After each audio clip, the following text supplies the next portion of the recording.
We're always told our greatest financial assets are things like stocks, real estate, maybe our 401k. But what if I told you that the most powerful wealth-building tool you have was actually detailed in a book from way back in 1936? And no, it's not some dusty old investment guide. It's a playbook for human interaction that, believe it or not, holds the key to unlocking some serious financial success. So, let me ask you a question. What do you think is the most powerful financial asset you actually own? Now seriously, take a second. Is it your portfolio, your income, your house? I'm willing to bet it's something you're not even tracking on a spreadsheet. See, that's because this asset, it's invisible. It's intangible. It's not going to show up in your brokerage account or get locked away in a bank vault, but I promise you, it dictates the ceiling of your success more than any other single thing. That asset is your ability to effectively deal with people. Plain and simple. It's the skill of understanding, persuading, and connecting with other human beings. In a world that's just obsessed with spreadsheets and algorithms, we've kind of forgotten that every single transaction, every deal, every sale, every promotion, it all comes down to a human interaction. And that is the big idea we're going to unpack today. The idea that your greatest financial returns don't actually come from picking stocks, they come from mastering human relations. It is the ultimate form of compound interest for your career and, you guessed it, your wealth. So, what's the user manual for this incredible skill? Well, it's Dale Carnegie's How to Win Friends and Influence People. And look, forget everything you think about self-help.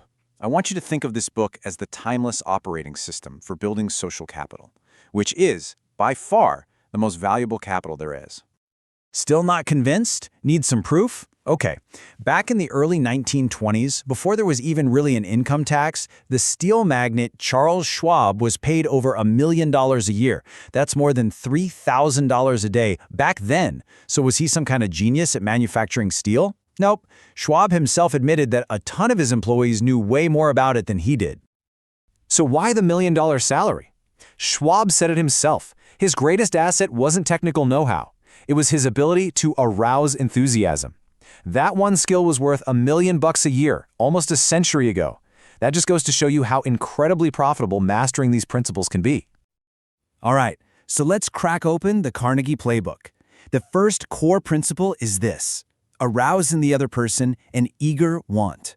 Now, this is not about manipulation. It's the absolute fundamental key to persuasion in any negotiation, sale, or business deal you'll ever be in. And Carnegie, he's crystal clear on this. He writes, "He who can do this has the whole world with him. He who cannot walks a lonely way." It really requires a radical shift in how we think, moving from obsessing over "here's what I want" to truly understanding "here's how you can get what you want." And Carnegie didn't just talk the talk, he walked the walk. He was renting a big hotel ballroom for his popular lectures when, all of a sudden, the manager tells him his rent is being tripled. So did he argue? Did he complain? No, he did something so much smarter. He wrote a letter to the manager, and in this letter, he didn't say a single word about what he wanted. Instead, he listed out all the pros and cons, but entirely from the hotel's perspective. On one side, he put the advantages of them raising the rent, like, hey, you could book the ballroom for dances and conventions. But on the other side, he listed the disadvantages, like losing his repeat business and all the free marketing his well-to-do crowds brought into the hotel. And the result? The hotel manager didn't triple the rent. Instead, he offered Carnegie a deal with only a 50% increase, instead of the 300% he originally wanted. The lesson here is so clear. Framing your proposal around their self-interest isn't just a nice thing to do, it's incredibly profitable.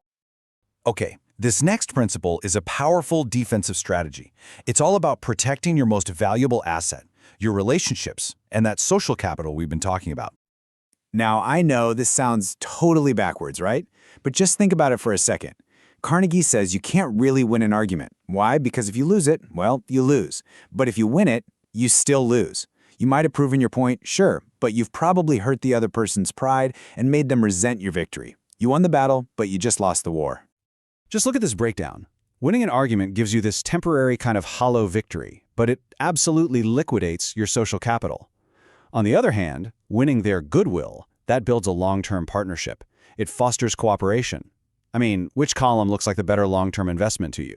It's pretty obvious. So here is the big financial takeaway. every single professional relationship you have is an asset on your personal balance sheet. Arguing just to win some minor point is like selling a blue-chip stock to buy a lottery ticket. It is a reckless, short-term play that sacrifices immense long-term value. You see, these principles aren't just a bunch of isolated tips. They are a complete, coherent strategy for building, investing in, and growing your social capital, an asset that, unlike money, can literally compound infinitely. So, how do you start investing? It is so much simpler than you think.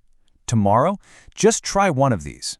Instead of criticizing someone, find something to honestly appreciate about what they've done.